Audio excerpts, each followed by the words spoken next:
त्या महायुतीमध्ये त्यांना युतीतून महायुतीतून बाहेर काढा। तेच ज्या भाजप कार्यकर्त्यांनी हे विधान केलं भाजपच्या अंतर्गत बैठकीत पक्षांतर्गत, तेच सुदर्शन चौधरी आता आपल्यासोबत आहेत। नेमकी काय त्यांची भावना आहे आपण त्यांनाच विचारूया।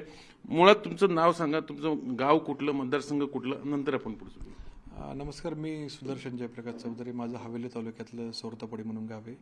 माझा विधानसभा मतदारसंघ शिरूर हवेली आणि माझा लोकसभा मतदारसंघ हा शिरूर आहे। नाही, भाजपचं कुठलं पद आहे तुमचं? मी आता भाजपचा जिल्हा उपाध्यक्ष आहे उत्तरचा आणि मी पुणे कृषी उत्पन्न बाजार समितीचा संचालक आहे। काय झालं होतं त्या बैठकीत, तुम्ही एवढी उद्विग्नता व्यक्त केली अजितदादांच्या विरोधात? कधीची बैठक, कुठली बैठक? ही 4 दिवसापूर्वी भारतीय जनता पार्टीचे प्रदेशाध्यक्ष आदरणीय चंद्रशेखर बावनकुळे साहेबांच्या सूचनेनुसार 48 लोकसभा मतदारसंघात भारतीय जनता पार्टीने लोकसभा वाईज आढावा आणि विश्लेषण बैठक त्या ठिकाणी आयोजित केली होती।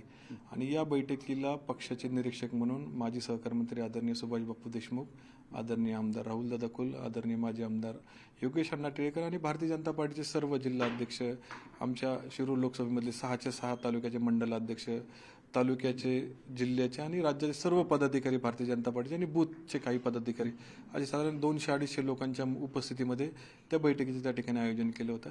आणि त्या बैठकीमध्ये शिरूर लोकसभेमध्ये पराभवाचं कारण काय, आपण कुठं कमी पडलो, नक्की काय अडचण झाली होती किंवा आपण कशामुळे बूथला मागं राहिलो, ह्याचा सर्व आढावा घेण्यासाठी आणि कार्यकर्त्यांच्या भावना ऐकण्यासाठी पक्षाचे निरीक्षक आदरणीय सुभाष बापू देशमुख त्या ठिकाणी आले होते। पण शिरूरमध्ये तर तुमचं उमेदवारच नव्हतं, शिरूरमध्ये अजितदादाच उमेदवार होते। मुळात पक्षांनी शेवटी महायुती म्हणून आपण त्या ठिकाणी लढलो होतो आणि महायुतीचा पराभव झाला। भाजप हा मुख्य पक्ष असून मोदी साहेबांना पंतप्रधान करण्यासाठी महायुतीचा खासदार या ठिकाणी जाणं गरजेचं होतं आणि मग का कमी पडलो याचा आढावा घेण्यासाठी ती बैठक होती। काय बोलले तुम्ही त्या बैठकीत? माझ्यासोबत साधारण 25 ते 30 कार्यकर्ते त्या बैठकीमध्ये प्रत्येक तालुक्यामधले प्रत्येकाने मनोगत व्यक्त केलं आणि त्याच्यामध्ये साधारण 18 ते 20 भारतीय जनता पार्टी पदाधिकाऱ्यांचं हेच मत होतं की महायुतीमध्ये अजितदादा येऊन आपल्याला फायदा नाही तर खूप तोटा झालाय।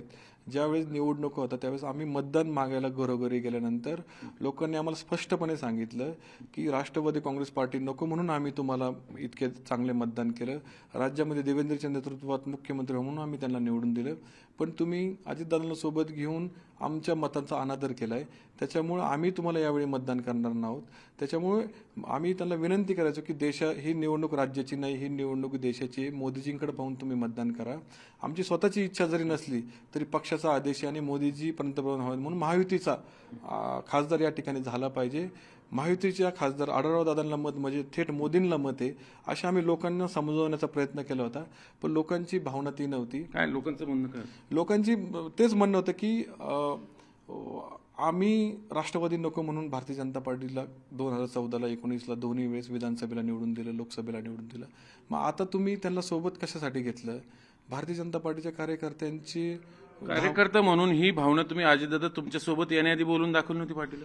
पूर्वी लोकसभेच्या निवडणुकीच्या वेळेस प्रदेशाध्यक्ष आदरणीय बावनकुळे साहेब वाघोलीमध्ये आले होते, त्यावेळेस सुद्धा शिरूर लोकसभेची अशीच सेम आढावा बैठक झाली होती आणि आम्ही त्यावेळेस सुद्धा भावना व्यक्त केली होती की आम्हाला ग्राउंड लेवलला राष्ट्रवादीला सोबत घेऊन प्रचार करणं जड जाईल, लोकांना कन्व्हिन्स करणं जड जाईल आणि पुढच्या स्थानिक स्वराज्य संस्थेच्या निवडणुका आहे, उद्या नगरपालिकेच्या निवडणुका आहे। स्थानिक पातळीवर तुमचं विरोधक कोण? आम्ही राष्ट्रवादीशी गेली 10 वर्ष झालं संघर्ष करतोय। आतापर्यंत तुम्हाला अनुभव कसा आहे? आम्हाला वाईट अनुभव म्हणून दादांचा अनुभव कसा? हे बघा, दादांशी व्यक्तिगत आमचं काहीही मत नाही किंवा निधी देत नाही, तुमचं काय ते तक्रार? हा, जर जिल्हा नियोजनच्या निधीमध्ये थोडीशी गडबड झाली, ज्यावेळेस तत्कालीन पालकमंत्री चंद्रकांत दादा पाटील होते त्यावेळेस आमच्या भारतीय जनता पार्टीच्या बूथ लेवलपासून प्रत्येक कार्यकर्त्यांना किंवा बापट साहेब ज्यावेळेस 5 वर्ष पालकमंत्री होते, भारतीय जनता पार्टीच्या बूथ लेवलच्या कार्यकर्त्याला त्यांनी निधी दिला। अजितदादा पालकमंत्री झाल्यानंतर ज्या रेशोप्रमाणे आम्हाला विकास निधी मिळायला पाहिजे होता, पूर्वी चंद्रकांत दादा पालकमंत्री असताना आम्ही गावोगावी जाऊन बूथच्या कार्यकर्त्यांकडून आम्ही विकास कामाचे प्रस्ताव घेतले आणि मग चंद्रकांत दादाकडे सुपूर्द केले। त्यानंतर डीपीडीसी मीटिंग झाली, मंजुरी मिळाली, पण मधल्या काळात अजितदादा अचानक आले, पूर्ण पहिला जो डीपीडीसीचा निधी होता तो त्यांनी रद्द केला, पुनश्च परत त्यांनी त्यांच्या तालुका अध्यक्षांकडून मागणी केली आणि मग आमचे तत्कालीन आमचे तालुक्याचे अध्यक्ष दोन्ही पण शिरूर आणि हवेलीचे आबासाहेब सोनवणे आणि श्याम गावडे हे अजितदादांना भेटले की दादा आम्ही गेल्या 4 महिन्यामध्ये आमच्या भारतीय जनता पार्टीच्या कार्यकर्त्यांनी विकास कामांचा निधी मागणी केलेली चंद्रकांत दादांकडे दिली होती ती त्याप्रमाणेच मंजूर करा, त्याच गावात पैसे जाणार आहेत, फक्त एवढंच होईल की भारतीय जनता पार्टीच्या कार्यकर्त्यांना आम्ही न्याय देतोय असं चित्र होईल. पण दादा त्यावेळेस म्हणले की तुमची जी मागणी ती तुम्ही तुमच्या पक्षश्रेष्ठींकडे मागणी करा, मी डायरेक्ट रिपोर्टिंग हे मोदी साहेब आणि शहा साहेबांना करतो. आणि मग आमचे त्यावेळेस दोन्ही पण तालुक्याच्या भाजपच्या कार्यकर्त्यांना पदाधिकाऱ्यांना अजितदादांनी डीपीडीसी मधून काहीच निधी दिला नाही. निधी दिला पण तो खूप तुटपुंजा दिला. म्हणजे ज्यावेळेस चंद्रकांत दादा पालकमंत्री होते माझ्यासारख्या कार्यकर्त्याला त्यांनी 2 कोटी रुपये विकास निधी दिला. अजितदादा आल्यानंतर मला तोच निधी 11 लाख रुपये गावामध्ये आला. माझ्या गावामध्ये 80 लाख रुपये अजितदादांनी फंड टाकला. त्यातले एक सुद्धा कार्यकर्त्यांनी राष्ट्रवादीचं काम नाही केलं, ते सगळे तुतारीचं काम करत होते. पण ही परिस्थिती माझ्या गावात नाही. तो फंड त्यांनी अजितदादाच्या कार्यकर्त्यांनी त्यांच्याकडे अजितदादांनी ज्या तालुका अध्यक्षांना विचारून जो फंड आमच्या शिरूर हवेलीमध्ये 40 ते 45 कोटी रुपये टाकला त्यातले 80% कार्यकर्त्यांनी तुतारीचंच काम केलं. भारतीय जे आढळराव दादांची मग आता मागणी काय तुमची? आमची मागणी असं विधानसभेला सामोरं जाताना जनभावना आणि भारतीय जनता पार्टीच्या कार्यकर्त्यांची मागणी की बाबा अजितदादांनी स्वबळावर जाऊन मुख्यमंत्री होत आमच्या शुभेच्छा आहेत, पण महायुतीसोबत जर ते आपल्यासोबत असेल तर ती महायुतीची सत्ता भारतीय जनता पार्टीच्या कार्यकर्त्यांना नकोय. मग असं पक्षश्रेष्ठी सांगितलं तुम्ही? आम्ही आमच्या भावना व्यक्त केल्यात. शेवटी काय उत्तर काय? आम्ही आता भावना व्यक्त केल्यात आदरणीय सुभाष बापू देशमुखकर ते आता देतील. पक्ष सगळ्या राज्यभरात अशाच भावना असतील बऱ्यापैकी. तुम्ही जर व्यक्तिगत सगळ्यांशी बोला तर 80-90%. मी उद्या जर महायुतीतनं अजितदादा बाहेर पडले गेले तर तुम्हाला आनंद होईल? हो, खूप आनंद होईल. कार्यकर्त्यांना स्वतःचं अस्तित्व दाखवण्याची वेळ येईल. कार्यकर्ता ठीक आहे आम्ही अजून 5 वर्ष संघर्ष करू, सत्ता नको नसू द्या आम्हाला, पण भारतीय जनता पार्टीचा कार्यकर्ता स्वाभिमानाने त्या ठिकाणी काम करेल. त्याला सांगता येईल अरे सत्ता नाही, पुढची आपण सत्ता आणू आणि आपले तुमचे काम नाही. समजा बाहेर पडले तर मग सहन करायचं पर्याय नाही. शेवटी आम्ही पक्षाच्या विरोधात भूमिका घेऊ शकत नाही. आम्ही भारतीय जनता पार्टी. इच्छा काय? इच्छा तर अख्ख्या लोकांसमोर व्यक्त केली, मीडियासमोर करते की अजितदादा नकोय महायुतीमध्ये. हा, नैसर्गिक जो शिवसेना पक्ष आहे त्यांचे आमचं चांगलं बॉन्डिंग आहे, विचार एकत्र आहेत, वैचारिक बैठक पण आमची चांगली चालते. दादांच्या सोबत कार्यकर्त्यांसोबत आमचं खाली जरा गडबड होती. म्हणजे गंमत बघा, आजच सकाळी मंत्रालयात लिफ्टमध्ये फडणवीस आणि उद्धव ठाकरे एका लिफ्टमधून गेले आणि दुसरीकडे इकडे भाजपचे स्थानिक कार्यकर्ते म्हणतात आता आम्हाला अजितदादा अजिबात नको, त्यांना युतीतनं बाहेर फेकून द्या, आम्हाला जुनी नैसर्गिक युती हवी उद्धव ठाकरेंसोबतची. अर्थ समजून घ्या तुम्ही काय. म्हणजे ही सुरुवात आहे, ही एका भावना ही सुरुवात आहे. शिवसेना कुठली असो शेवटी ती तुमची नैसर्गिक युती आहे. मग ही सुरुवात आहे. पुढे आगे होते देखो क्या, आगे होत आहे क्या आपण बघूया पुढे नेमकं काय होतंय ते. पण हे आता थोडक्यात महायुतीतली गडबड जी सुरू झाली ना ती सुरुवात येत नाही, चिंगारी मी तर म्हणतो राजकीय दृष्ट्या. आणि चिंगारी आणखीन कशी वाढत जाते विधानसभेपर्यंत आणि खरंच दादा बाहेर पडतात का त्यांना बाहेर काढलं जाते हे आगामी काळात आपल्याला स्पष्टच होईल. व्हिडिओ जर्नलिस्ट गणेश कदमसह चंद्रकांत फुंदे, न्यूज 18 लोकमत, पुणे.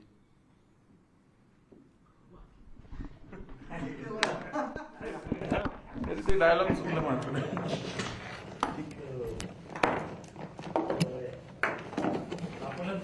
सगळ्यात पहिला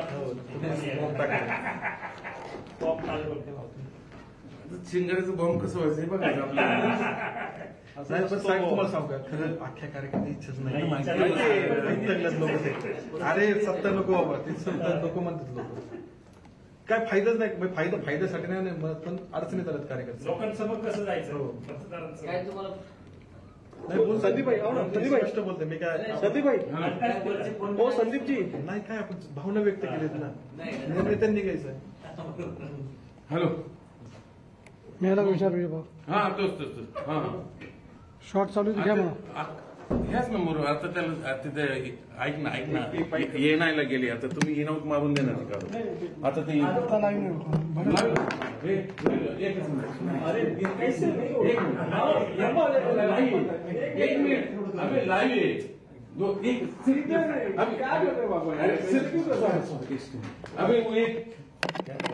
सॉरी प्लीज समझे सिर्फ 1 मिनट, ज्यादा खींचना नहीं.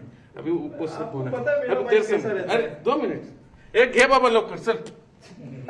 डोक्याला तर एवढं केलं इतकं ढोकले होते का? सॉरी इतकं झोपले होते. चल ना साला फालतू यार, दिसलं नाही त्यांना काय ते. बरं सांगितलं होतं फोन करून, मला आलं मला ऑनलाईन आहे बा. मग सांगायचं ना तू. राहुल दादांचा फोन आहे काय? स्टँड बाय नको होतं मग. अरे घे आता, थांबू नको. अरे कानात नाही माझ्यासोबत जे, चल वेळ न घालू लवकर. स्टँड बाय सांग बरं. शानू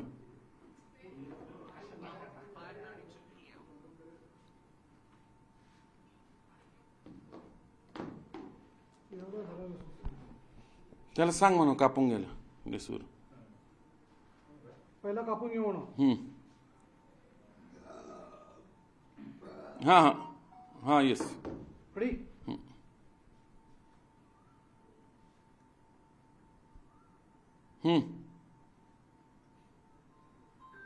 हो हो.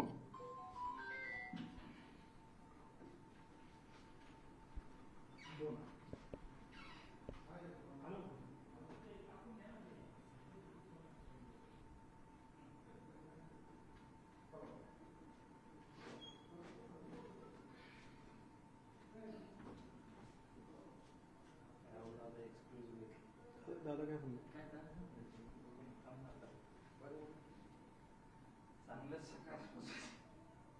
पेटवले सगळं.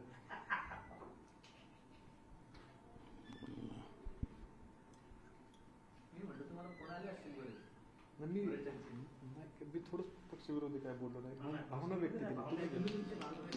तुषार मला आहे का प्रश्न? आपल्यासोबत ज्यांनी नाराजी व्यक्त केली ते सुदर्शन चौधरी आहेत. मला सांगा, तुम्ही नाराजी व्यक्त केली, आता व्हिडिओ क्लिप सगळीकडे व्हायरल झाली, ब्रेकिंग झाल्या त्याच्या, काय भावना काय आहे तुमची? तुम्ही का नाराजी व्यक्त केली? अजितदादा का नकोय तुम्हाला? थेट प्रश्न.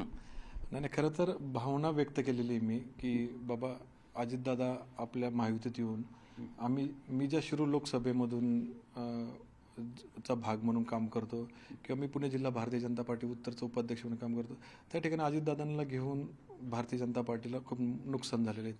त्यांचे उमेदवार सुद्धा त्या ठिकाणी पडलेले आहेत.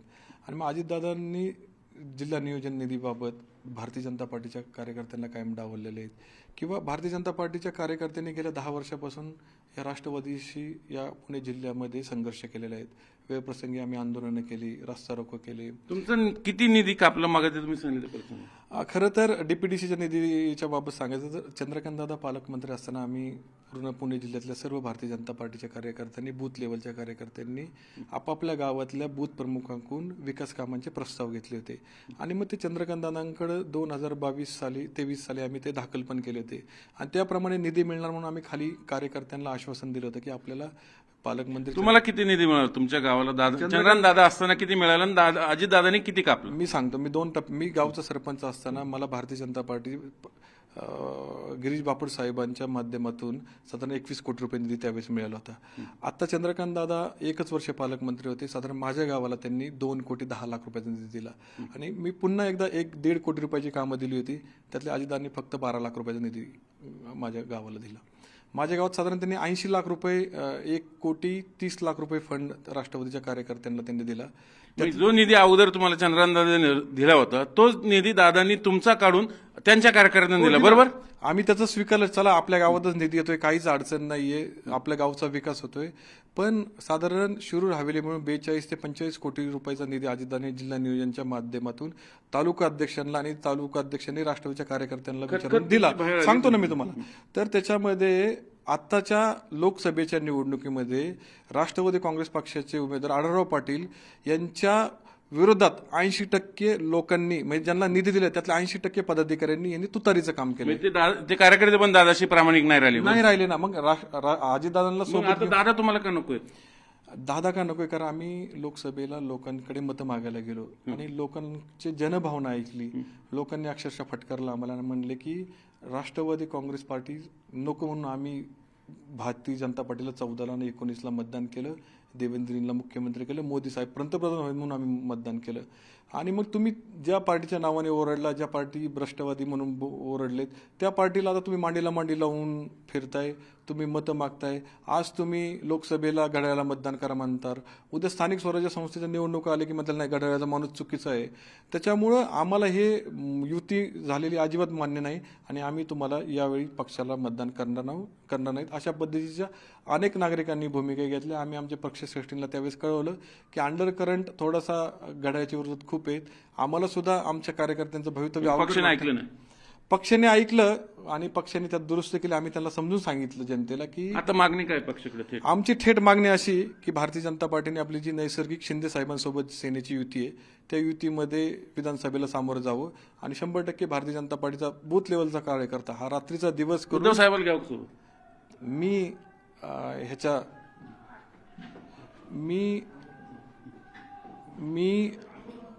मी एका छोटासा तालुक्याचा पुरतं बोलू शकतो, मोठ्या ह्याच्यावर मला बोलता येणार नाही. आता भूमिका काय तुमची? आता माझी भूमिका की भारतीय जनता पार्टीने स्वबळावर म्हणजे शिंदे सेनेला म्हणजे आपण बघितलं तुषार यांची भूमिका आहे की भाजपला अजितदादा सोबत घेऊ नये.